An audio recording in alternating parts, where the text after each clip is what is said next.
عن الجانب الجزائري السيد فرح شيخ عبد القادر محمد وزير التربية والتعليم العالي.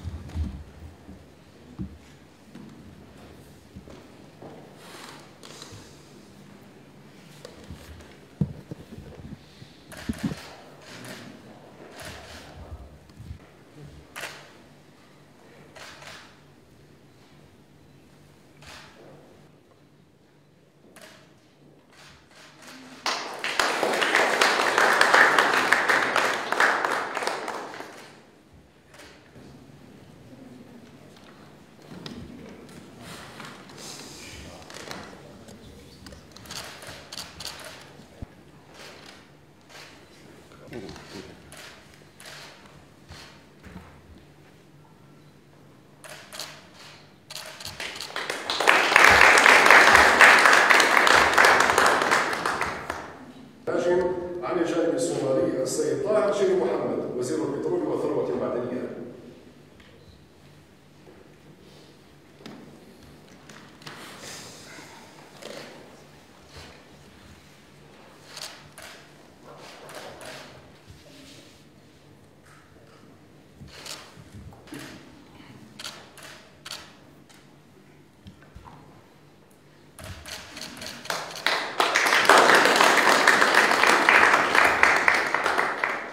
عن الجانب الصومالي السيد عبد السلام عبد علي وزير الشؤون الخارجية والتعاون الدولي.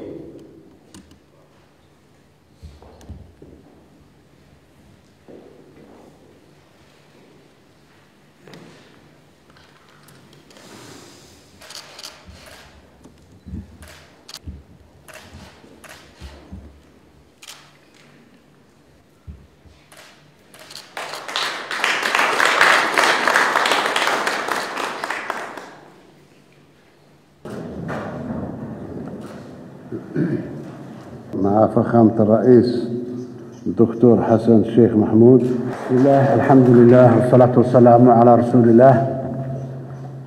Your Excellency, my dear brother President Abdelmajid Tebboune, it is a great honor and privilege to be in the People's Democratic Republic of Algeria, a country whose broad history of liberation, leadership, solidarity, and continuously inspired. walaalkay mudane madaxweyne Cabdilmajiid Tebboune, wasiirada sharafta leh, saxaafadda, mudanayaal iyo marwooyin, farxad iyo sharaf weyn ayay ii tahay inaan maanta ku suganahay Jamhuuriyadda Dimuqraadiga dadka ee Algeria oo ah dal taariikhdiisa halgan, hoggaan iyo walaaltinimo ay dhammaanteen mar waliba na dhiirigeliso. aniga oo ku hadlaya magaca dawladda iyo shacabka Jamhuuriyadda Federaalka Soomaaliya waxaan jeclahay inaan idin jeediyo mahadnaq iyo qadarin ballaaran oo ku aadan soo dhaweynta diiran iyo martisoorka wanaagsan ee aniga iyo wafdigeyga naloo fidiyey tan iyo markii aan nimid halkaan.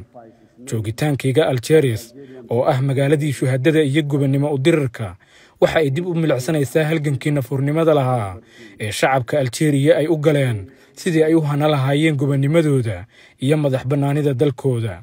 wadahadalladii aan maanta yeelanay waxa ay ahaayeen kuwa ku dhisan ruuxda walaalnimo, isfaham iyo go'aan midaysan oo ku aadan adkeynta xiriirka taariikhiga ah ee ka dhaxeeya labada dal ee walaalaha ah.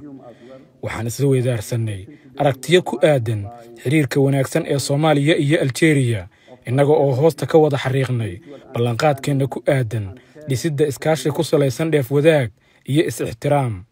waxaan sidoo kale isla eegnay dhinacyada kala duwan ee iskaashiga, gaar ahaan ganacsiga, maalgashiga, waxbarashada, difaaca, amniga, beeraha iyo horumarinta karaanka aadanaha. waxaan isla garannay inaynu si dhow uga wada shaqayno adkeynta xasiloonida gobolka, xoojinta isdhexgalka dhaqaalaha iyo ka mira dhalinta ajandaha midowga Afrika ee 2063 iyo hiigsiga Soomaaliya ee 2060. sidoo kale waxaan ka wada hadalnay xaaladda Falastiin innaga oo muujinay taageeradeena aan lexleexadka lahayn ee xuquuqda sharciga ah ee shacabka Falastiin ay u leeyihiin inay yeeshaan dawlad madax bannaan oo ay caasimadeedu tahay Qudusta Bari. Soomaaliya iyo Algeria waxa ay si